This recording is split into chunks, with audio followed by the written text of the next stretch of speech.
کہ شہید کی جو موت ہے وہ قوم کی حیات ہے. یہ وہ قوم کا حیات کا سبب بنے گی انشاءاللہ جو اس قوم میں رول آف لا کی زندہ ہونے کی مثال بنے گی. ارشد شریف صاحب وہ سوال اپنے لیے چھوڑ گئے کہ وہ کون ہے.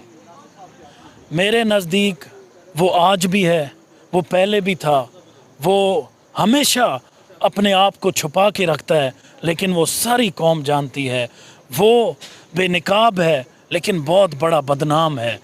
جی اس وقت نیشنل پریس کلب اسلام آباد میں موجود ہیں اور یہاں شہید ارشد شریف صاحب کو ٹربیوٹ پیش کرنے کے لیے آج ان کی تیسری ڈیتھ اینیورسری ہے. میرے ساتھ پاکستان تحریک انصاف کے امیدوار نیشنل اسمبلی عارف الہند صاحب موجود ہیں، ان سے بات کرتے ہیں یہ کیا پیغام دیتے ہیں. السلام علیکم جی. وعلیکم السلام. آج آپ کا شہید ارشد شریف صاحب کے لیے کیا پیغام ہے اور کس طریقے سے آپ ان کو ٹربیوٹ پیش کریں گے؟ بسم اللہ الرحمن الرحیم. سب سے پہلے میں سمجھتا ہوں کہ اس پوری قوم نے آج تک نہ کبھی آگے بھی ارشد شریف کو بھولا ہے نہ یہ بھولیں گے. ارشد شریف صاحب ہمارے دلوں میں زندہ ہیں.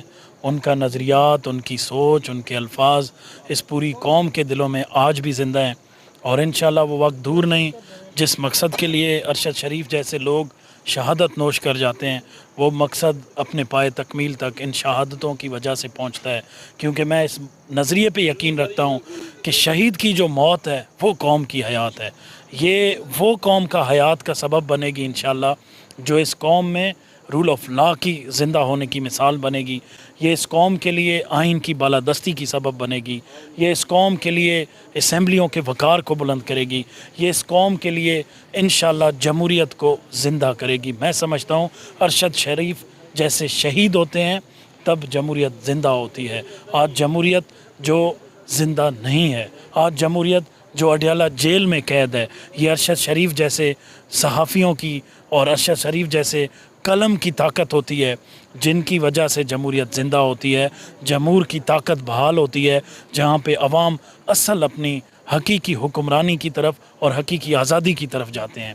تو انشاءاللہ ہم یقین رکھتے ہیں کہ جس طرح اللہ نے ارشد شریف جیسے صحافیوں کی قلم کو اور آواز کو اتنی طاقت بخشی کہ ان کے لیے ہتھیارے بندوبست کیے گئے، ان کے لیے ٹارگٹ کلر کو بندوبست کیا گیا، ان کی جان اتنی طاقتور بن گئی کہ ان کو گولی مارنی پڑی، ان کو اس دنیا سے شہید کرنا پڑا، ان کے لیے پاکستان کی زمین تنگ کرنی پڑی.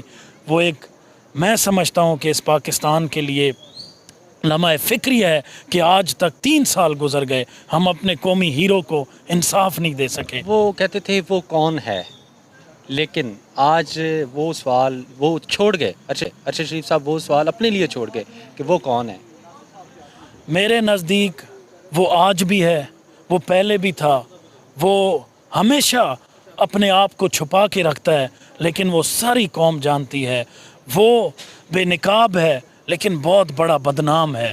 یہ بدنامی اس کے سر ساری زندگی گلے کا توق بن کے رہے گی جب تک ارشد شریف صاحب کی اس کیس کی تحقیقات نہیں ہوتی، قومی سطح پر اس کے اوپر کوئی حکمت عملی نہیں بنتی.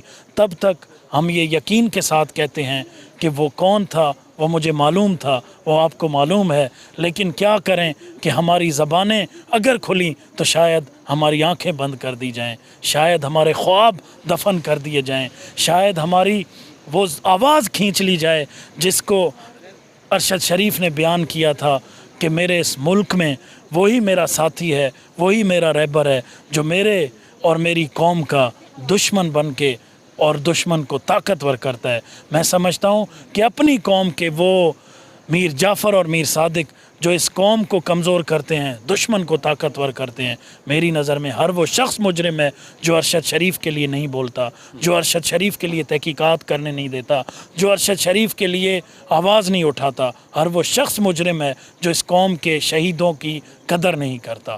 میرے نزدیک ہر وہ شخص ارشد شریف کا شہادت کا ذمہ دار ہے جو ارشد شریف جیسے کئی ہمارے صحافیوں کے لیے زبان نہیں کھولتا. جی آپ کچھ کہنا چاہتے ہیں؟ جی میں سندھ سے آیا ہوں، میں پارٹی کا سینئر نائب صدر ہوں مولا بخش سمرو. میں یہ کہتا چلوں گا کہ ارشد شریف صاحب جو نے حقیقی طور پہ صافت جس طرح ہونی چاہیے اس ملک میں وہ کی ان نے، اور جمہوریت جو ہے اور قانون کی بالادستی ہے ان کو ان نے باقاعدہ اٹھایا. اور جب یہاں کی زمین ان کے لیے تنگ ہو گئی تھی،